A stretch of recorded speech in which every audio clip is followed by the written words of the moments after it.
বাংলাদেশের প্রথম নারী মুক্তিযোদ্ধা দেশনেত্রী বেগম খালেদা জিয়ার সুযোগ্য সন্তান জ্যেষ্ঠ জনাব তারেক রহমান 1 নম্বর সদস্য এবং 2 নম্বর সদস্য হিসেবে ওনার সম্মানিত সদস্য হিসেবে ওনার এত ছোট ভাইকে রাখা হয়েছে জনাব আরাফাত রহমানকে। ওনাদের সাথে এই কমিটিতে থাকতে পেরে আমরা অত্যন্ত আনন্দিত এবং গর্বিত, এবং আমরা মনে করি আজকে বাংলাদেশে মুক্তিযুদ্ধের বিরুদ্ধে যে ন্যারেটিভটি দাঁড়া করানো হচ্ছে সেটির বিরুদ্ধে একটি ভূমিকা রাখার জন্য আজকে অত্যন্ত গুরুত্বপূর্ণ একটি সময় চলে এসেছে। মুক্তিযুদ্ধের বিরুদ্ধে কোনো সময় কোনো নাগরিক অবস্থান নিতে পারে না। মুক্তিযুদ্ধ আমাদের পরিচয় দিয়েছে, যেটি ইতিপূর্বে বলেছি আমাদেরকে স্বাধীন ভূখণ্ড দিয়েছে। অতএব মুক্তিযুদ্ধের বিরুদ্ধে অবস্থান করে, দেশের বিরুদ্ধে অবস্থান করে যারাই সেটি করবে, সেটা অন্য যে দেশের পক্ষেই যাক না কেন, আমাদের যে স্লোগানটি রয়েছে সবার আগে বাংলাদেশ, দিল্লি নয়, পিন্ডি নয়, নয় অন্য কোনো দেশ, সবার আগে বাংলাদেশ। অর্থাৎ এই স্লোগানটির মাধ্যমে খুব স্পষ্ট হয়ে যায় আমাদের বার্তাটা কি।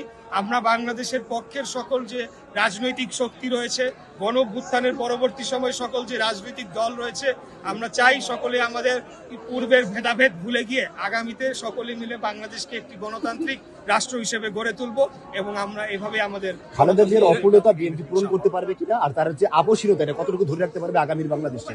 আমি মনে করি যে ইতিমধ্যেই ওনাদের পরিবারের যে আপসহীনতা বাংলাদেশের স্বাধীনতা সার্বভৌমত্বের প্রশ্নে, সেটির প্রমাণ বারবার তিনি দিয়েছেন। তিনি 1/11-এর সময় নির্যাতিত হয়েছেন, তাকে দেশ থেকে বাধ্য করা হয়েছে। এগুলোর কিছুই হতো না যদি না কিনা দেশের প্রশ্নে, বাংলাদেশের স্বাধীনতা সার্বভৌমত্ব অথবা ন্যাশনাল ইন্টারেস্টের অন্য কোনো প্রশ্নে যদি জিয়া পরিবার আপোষ করে থাকতো, তাহলে তো এই এত অত্যাচার নির্যাতন জিয়া পরিবারের উপর দিয়ে যেত না। এবং জিয়া পরিবার কিন্তু শুধু একটি পরিবার নয়, ওনারা কিন্তু বাংলাদেশের লক্ষ লক্ষ পরিবারকে রিপ্রেজেন্ট করছেন, এবং আমাদের মতো সাধারণ জনগণ, কোটি কোটি জনগণকে তারা রিপ্রেজেন্ট করে থাকেন।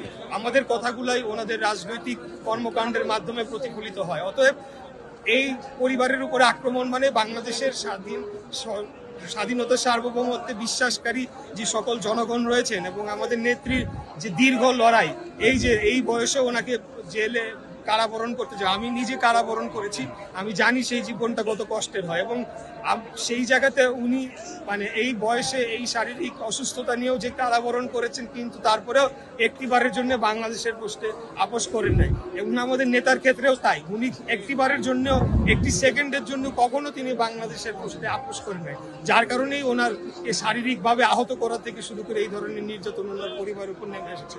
তো আমি মনে করি শতভাগ উনি সফল হবেন, জনগণের প্রত্যাশা। ধন্যবাদ।